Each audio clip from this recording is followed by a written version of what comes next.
At 21, my dad yelled, "Get out! You're no longer our son." So I walked away and never looked back. 11 years later, I found out they'd declared me dead. To cash in, I walked into their family reunion and said, "Miss me?" Everyone froze. All right, Reddit. This is probably going to sound insane, but here's how I found out I was dead. LOL. Grab your popcorn. This one is going to blow your mind. Focus. I'm Daniel, 36 male. I was sitting in my apartment on a Wednesday night, eating leftover Chinese food, when my phone buzzed. Instagram DM. The name catches my eye. Scott O'Brien. This dude I hadn't heard from since high school. The message is short. Yo, dude, this you? Pretty sure you're supposed to be dead, lol. Then he sends a screenshot. Facebook post from my sister Evelyn. Black and white photo of me at 17. Under it. Forever in our hearts. Daniel Reed, 1992 to 2013. Gone too soon but never forgotten. My chopsticks hit the floor. The comments made it worse. My aunt. He's in a better place now. And my mother had replied to 20 of them with, "Thank you for your prayers." It's what he would have wanted. I messaged Scott back. "What the heck is this? Who told you I was dead?" Scott sent another message. "There's a video. Someone uploaded the memorial service to YouTube." I typed back, "Send it." The video opened with organ music, pews packed with people I recognized, all dressed in black. Then the camera landed on her, Lucy, my mother, standing at the pulpit in a black dress, looking devastated. "We gather here today to remember our son, Daniel. He made choices that took him far from us, and ultimately, those choices led to his untimely death." I couldn't breathe. My father sat in the front row, stiff, complicit. Evelyn looked bored. Then came the slideshow. Photos of me as a kid. The last photo was from senior year. After that, I ceased to exist. When it ended, I sat in silence. They'd stood up in front of God and everyone and lied. I spent the next hours going down the rabbit hole. Found my obituary. Daniel Reed, 21, passed away unexpectedly while traveling abroad. Found the memorial page with dozens of comments from people who thought I was dead. I clicked through to the church's website. Found the memorial service bulletin they'd posted. Full program. Opening hymn. Scripture reading. Eulogy by Lucy Reed. Closing prayer. Collection taken for the Daniel Reed Memorial Fund. They'd monetized my fake death at the actual funeral. I pulled up my credit report. Checked everything. No unusual activity. They hadn't stolen my identity for credit cards or loans. Smart. That would have triggered alerts. This was cleaner. Just erase me legally and take what was already mine. I searched for the death certificate filing. Found the county records database, entered my name. There it was. Certificate 2013-04782, filed March 18, 2013. Cause of death? Motor vehicle accident in Kansas City, Missouri. Informant: Lucy Reed. Some funeral home in Kansas City I'd never heard of. Attending physician: Dr. Robert, medical examiner. I'd never been to Kansas City in my life. Never heard of Dr. Robert, and I sure as hell wasn't dead. That's when it hit me. Death certificates don't just appear. There's a whole paper trail. Medical examiner reports. Funeral home records. And if those were all fake, that was serious crime. Federal if they'd touched Social Security. State for forging the death certificate. Tax fraud for the charity scam. This wasn't just lying. This was felony-level fraud. I grabbed my laptop and started building a timeline. Then I realized something didn't make sense. I reread the certificate. Filed March 2013, but they kicked me out in August 2013. I pulled up the Facebook post again. The memorial service photos were dated June 2013, 3 months after the certificate was filed, 2 months before they kicked me out.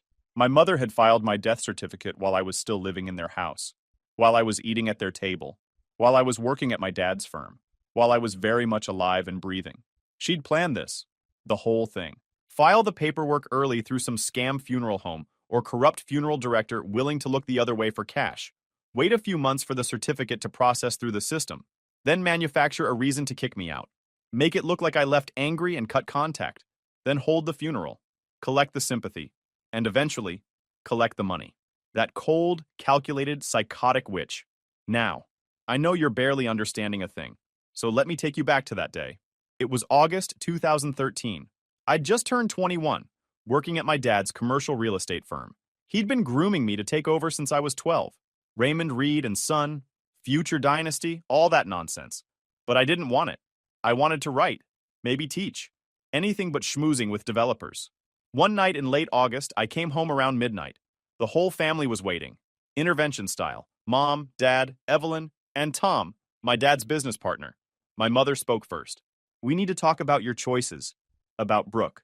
Brooke, my girlfriend. The reason for this ambush. Brooke wasn't in their plan. Her dad was a mechanic. Her mom worked at the grocery store. She was nobody to them. I know you think you love her, my mother continued, but she's not right for this family.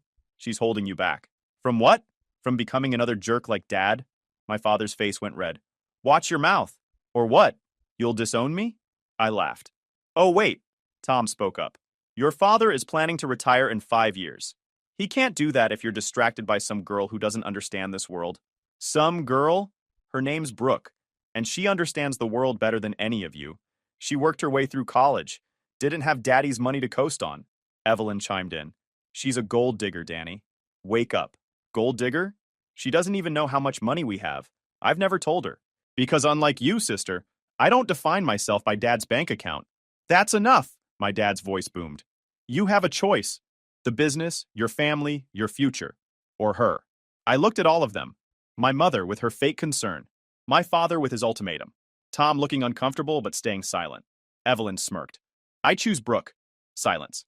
My father's jaw clenched. Then pack your things and get out. You're serious. Completely. You want to throw away everything we've built? Fine. Do it without our name. Without our money. See how far you get. Evelyn hopped up from her chair. I'll get him a bag. Evelyn handed me a trash bag. Literally. Some of my clothes thrown inside. She smiled. Good luck being poor, Danny. I took the bag and left. Brooke picked me up that night. We made it a year before my bitterness destroyed us. After that, I moved around. Seattle, Sacramento, Portland, worked rough jobs, built a life from nothing, never contacted them, never looked back. Except they'd been busy, erasing me and cashing in. The next morning, I called in sick. I needed answers, proof.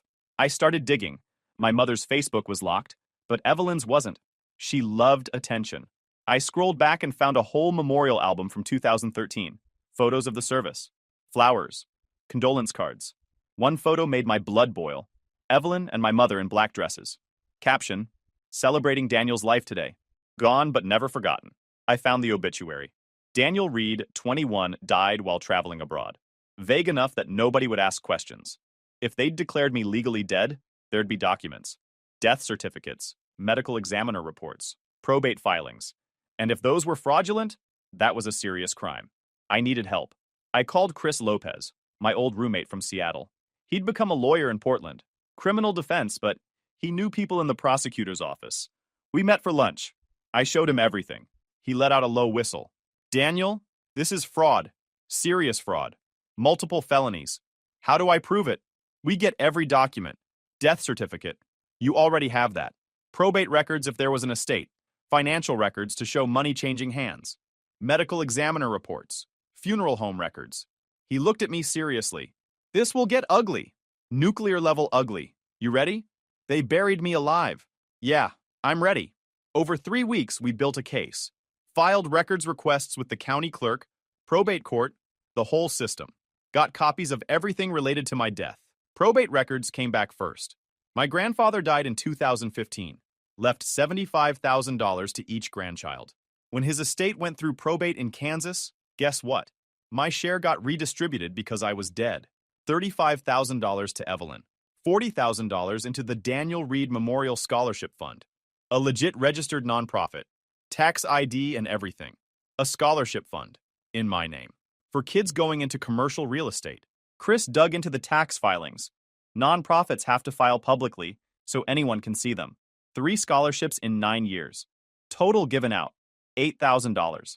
The fund had also collected donations from church members and business associates over the years, bringing in an additional $50,000. But the real kicker was where the money went. Administrative costs. Office space rented from my dad's company at $2,000 a month. Consulting fees paid to Evelyn. My mother ran it as executive director. Good grief. They didn't just fake your death, Chris said. They monetized it. And they've been running a charity scam for 9 years. We kept digging. Found my name in the Social Security death records. It's public. You can search it online.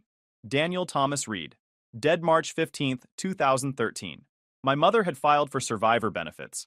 Got a one-time payment of $255. Not huge money, but lying to Social Security, federal crime, up to 5 years in prison. We found something else. The notary on the probate paperwork, the documents my mother used to claim my inheritance, was Tom Hendricks, my dad's business partner. Same Tom from the intervention. He'd notarized her sworn statement that I was dead. Had to know it was BS. That made him an accessory. I wanted to nail them all. We called the funeral home listed on my death certificate Peaceful Rest Funeral Services in Kansas City. Chris had his paralegal do it. They'd never heard of me. No record of services. No body. Nothing. Either my mother made up the name or used a real business without them knowing. Then we checked out Dr. Robert, the doctor supposedly listed on my death certificate. Chris ran him through Missouri's medical licensing database. No Dr. Robert in 2013. Fake name. My mother either made it up or paid someone to forge it. We requested the Kansas City Medical Examiner's report referenced on the death certificate. The Kansas City Medical Examiner's office got back to us in 3 days. No such case number existed. Never had. My mother had fabricated it. This is slam dunk prosecution, Chris said one night. Documents everywhere. Your mom's looking at serious prison time if they throw the book at her. Federal and state charges. Evelyn and your dad are accessories if they knew. Tom's facing fraud charges too. What about my father? Depends what he knew and when. If he knew beforehand, he's an accessory. If he found out later but helped cover it up or took money from it, that's conspiracy. If he really didn't know and didn't help, he might walk. But he's married to her, works with Tom, and the scholarship fund paid rent to his company. He benefited. That's enough to go after him. Tom's definitely complicit. He notarized a fake death certificate. Evelyn's trickier. She benefited from the fraud, but we'd need to prove she knew you were alive when she accepted the money. She handed me a trash bag with a smile on her face. She knew. Then we make sure everyone else knows too. Chris pulled up Facebook on his laptop, scrolling through my mother's profile. Looks like your family does this big reunion thing every year. 4th of July weekend. Huge party at your parents' house. Invitation says, all Reed family and friends welcome. I smiled. Guess I'm family. Technically. You're going to show up to the reunion? As yourself? The son they declared dead? Why not? I've been dead for 11 years. Time to resurrect. Chris leaned back and laughed. Man, I freaking love this. Okay, let's do it. But we're filing the criminal complaint first. Get it on record. Then you can go haunt your family reunion like the ghost of Christmas revenge. We spent the next month preparing. Filed the formal complaint with the prosecutor's office. They agreed to hold off on making arrests until after I confronted my family. They wanted to see if anyone would incriminate themselves further. I met with the prosecutor, a sharp woman in her 40s named Monica, who looked at me and said, your family sounds like a piece of work. You have no idea. Actually, I do. I deal with family fraud cases all the time. But faking a death? That's a new one. And the fact that they profited from it? That makes me angry. We're going to nail them. I liked Monica. I also needed to document everything, because I wanted everyone to know what they did. Something they couldn't scrub away. I decided to start a blog, anonymous at first, just documenting the facts. The timeline, the documents, everything. I called it The Ghost in the Machine. Posted the first entry a week before the reunion. No names yet, just the story. Family kicks out son over girlfriend. Family declares son dead 11 years later. Son finds out and plans revenge. It got like 40 views. Mostly bots, probably. But it was out there. My story. Waiting to explode. 4th of July was 2 weeks away. I bought a plane ticket back to my hometown, a place I swore I'd never return to. But I was going back as a dead man who refused to stay buried. The flight back felt surreal. I hadn't set foot in my hometown in 11 years. Hadn't even driven through it. Seeing the familiar landmarks from the plane window made my stomach twist. Chris had offered to come with me, but I told him no. This was something I needed to do alone. He'd armed me with copies of every document, though. I had a folder that could end my family's reputation and possibly put my mother behind bars. That felt good. I rented a car at the airport and drove to a hotel on the edge of town. Didn't want to risk running into anyone before the reunion. I checked in, went to my room, and spread out all the documents on the bed.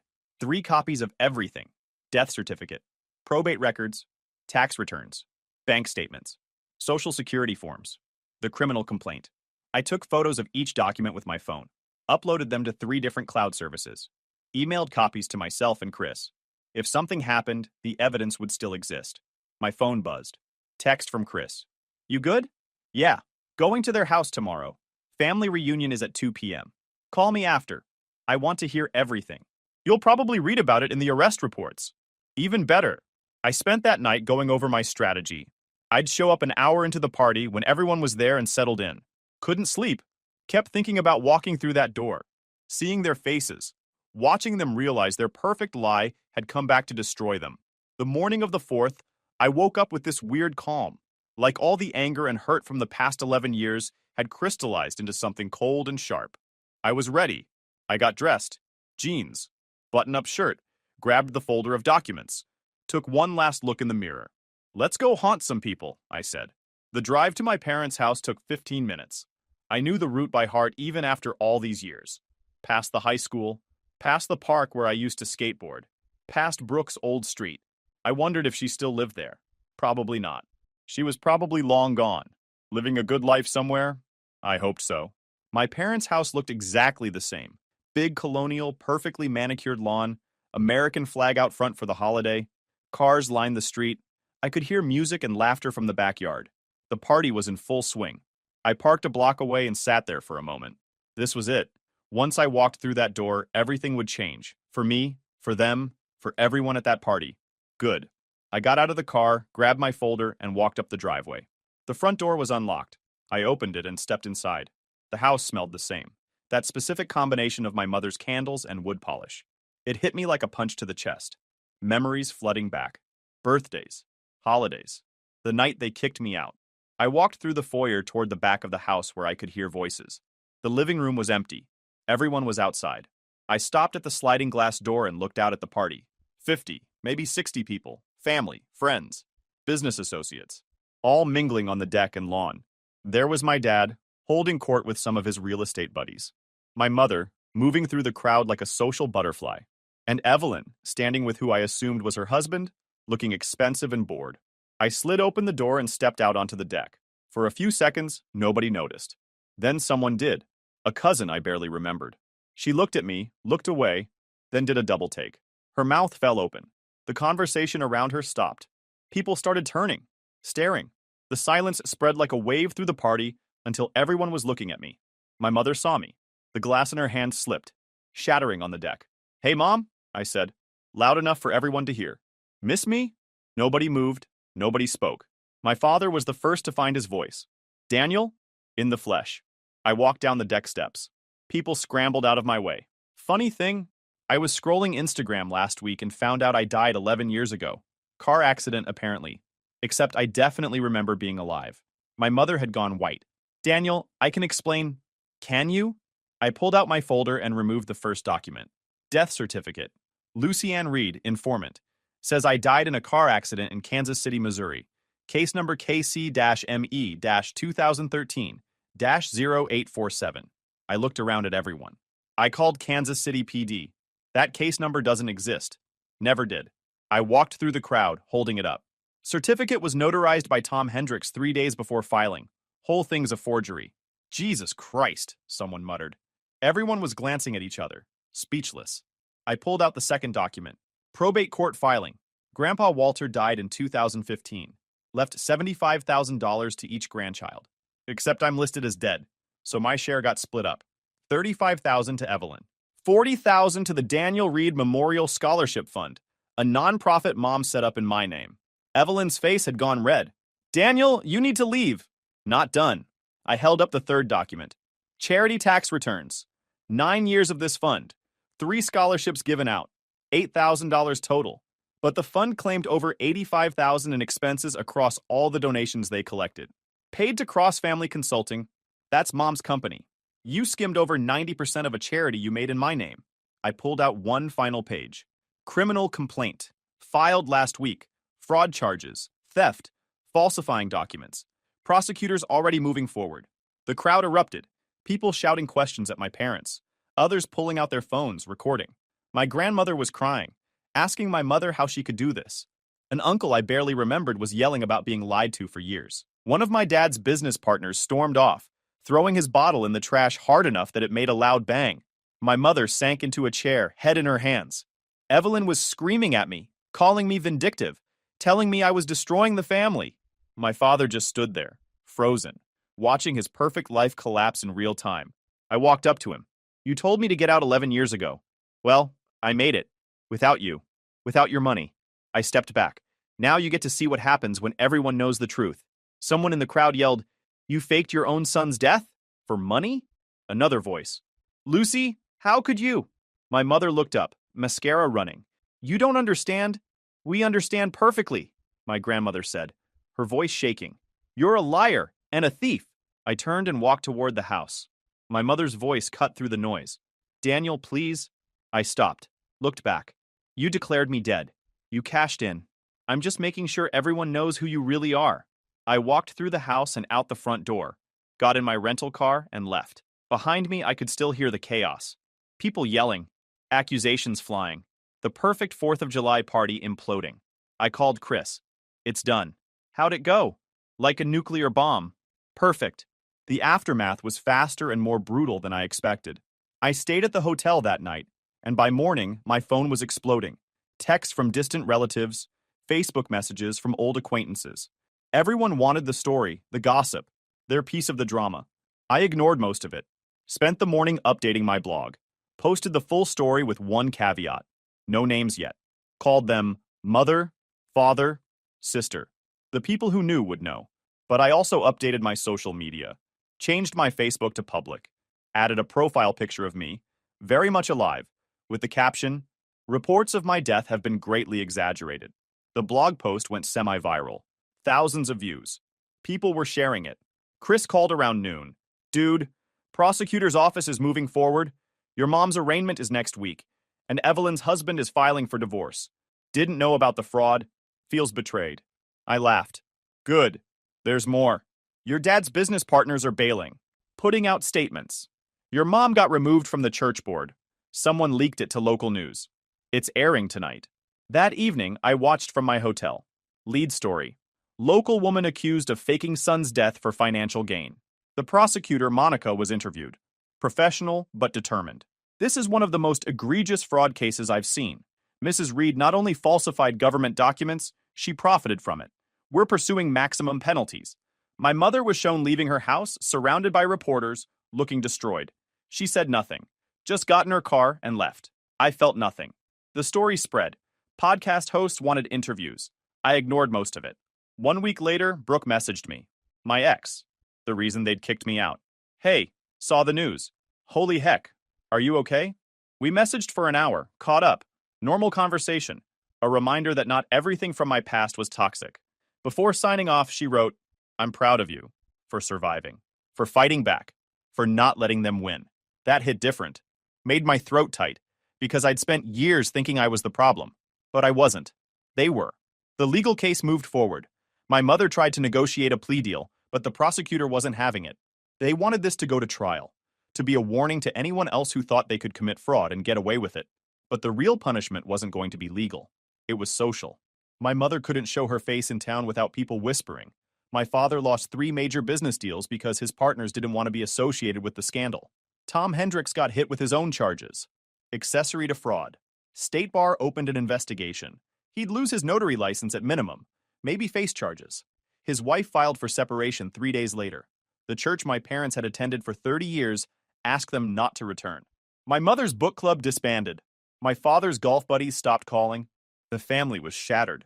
About 2 months after the confrontation, I got a text from an unknown number. "Daniel, it's your father. We need to talk." I stared at it.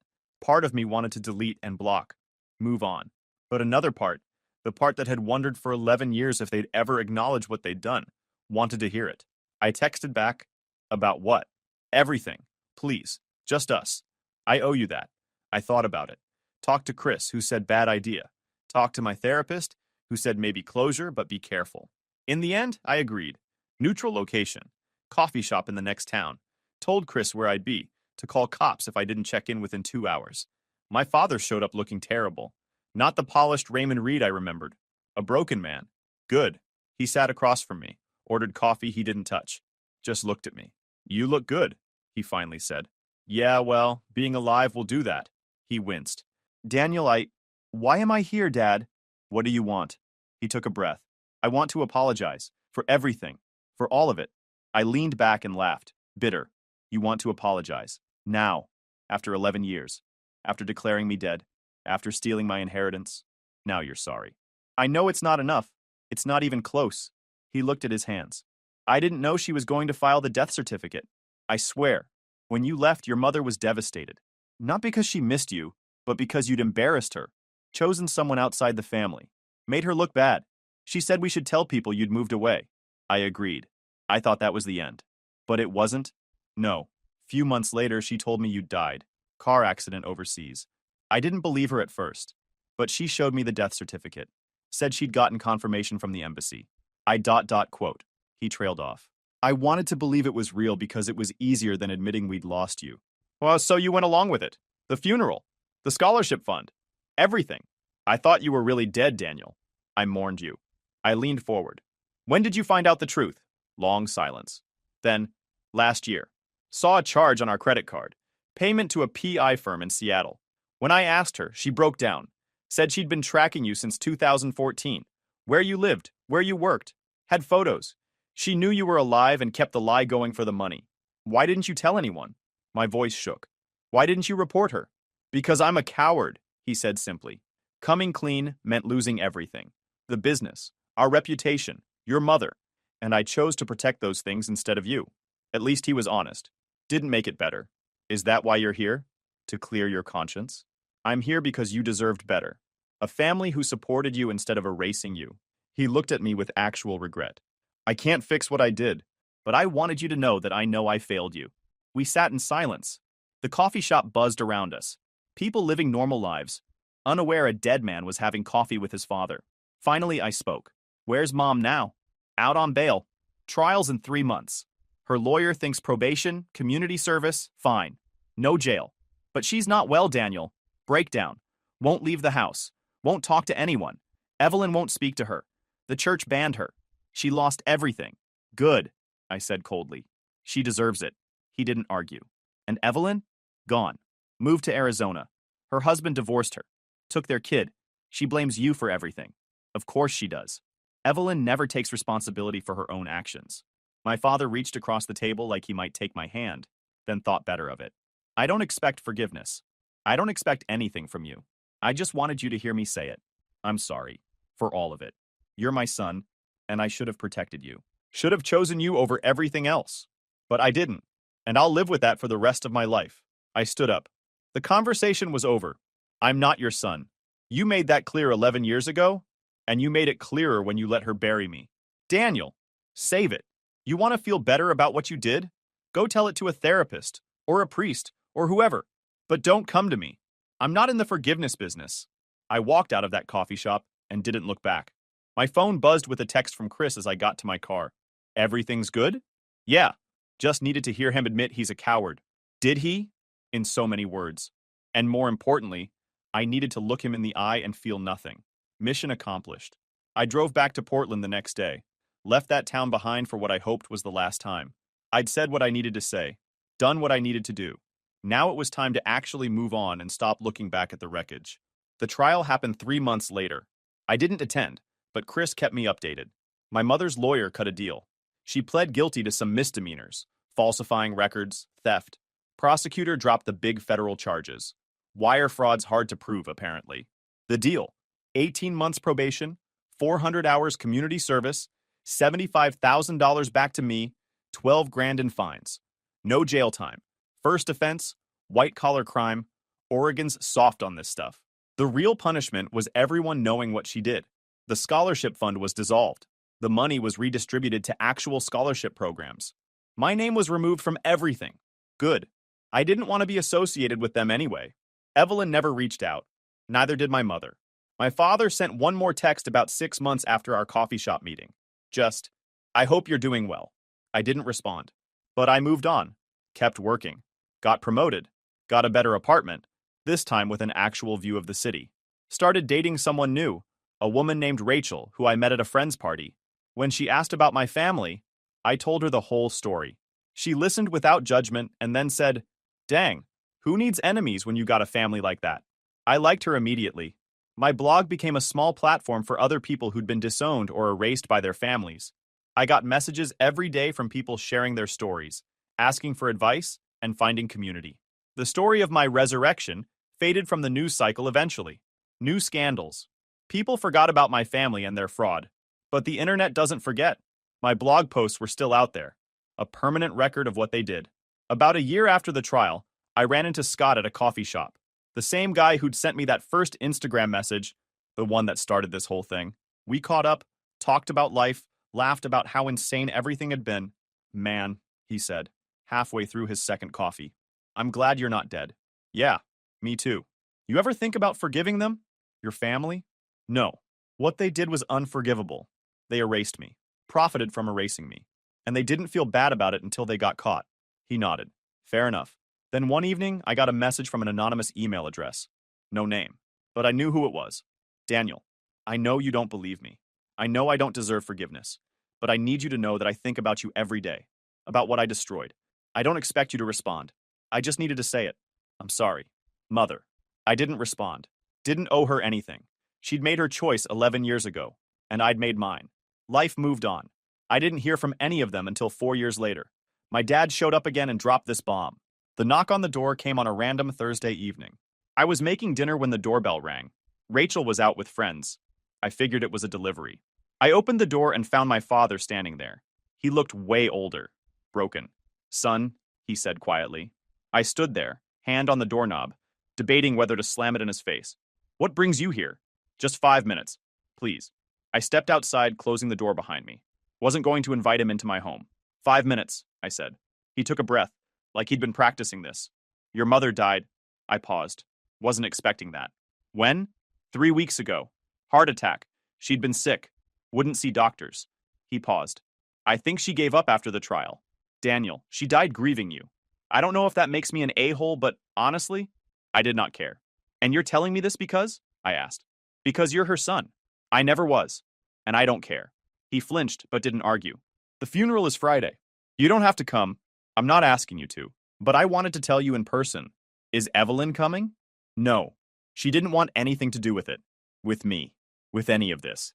She's still blaming us for ruining her life after the divorce. We stood in silence for a moment. I looked at this man who used to terrify me. Now he just looked sad and old and defeated.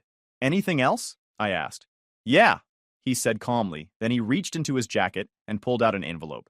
Tried to hand it to me. What is it? Money. The $75,000 from your grandfather. I know the court ordered it paid back, but it went into the estate. This is yours. Your rightful inheritance. I should have given it to you years ago. I don't want it. Daniel, I don't want your money. I don't want anything from you. I built my life without it. I don't need it now. Then donate it. Give it to charity. Do whatever you want with it. But it's yours. I'm not keeping it. He set the envelope on the porch railing and stepped back. I'm sorry, son, he said again. I know I've said it before.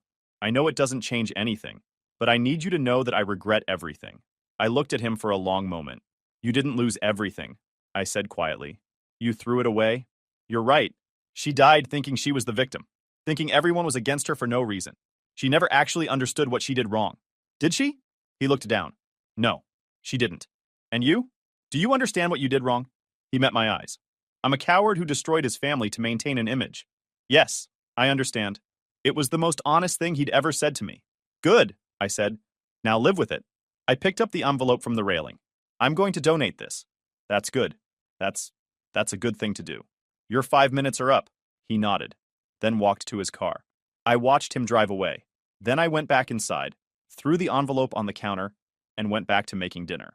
Rachel came home an hour later, took one look at me and asked, What happened? I told her. Everything. Then she asked, Are you going to the funeral? Heck no. That Friday, while my mother's funeral was happening 2 states away, I was at work managing the dinner rush. Rachel came by after her shift. We got coffee with friends, lived our lives. I never saw my father again. The $75,000 restitution came through 16 months later. I split it between homeless youth services and a fraud victim fund. And me? I'm still here. They wanted me gone? Fine. I'm gone. But I took their power with me. And I'm never giving it back. YouTube just dropped this new hype feature. If you're hooked on this story, smash that hype button. It tells YouTube this video deserves to blow up, and it keeps even crazier stories coming your way.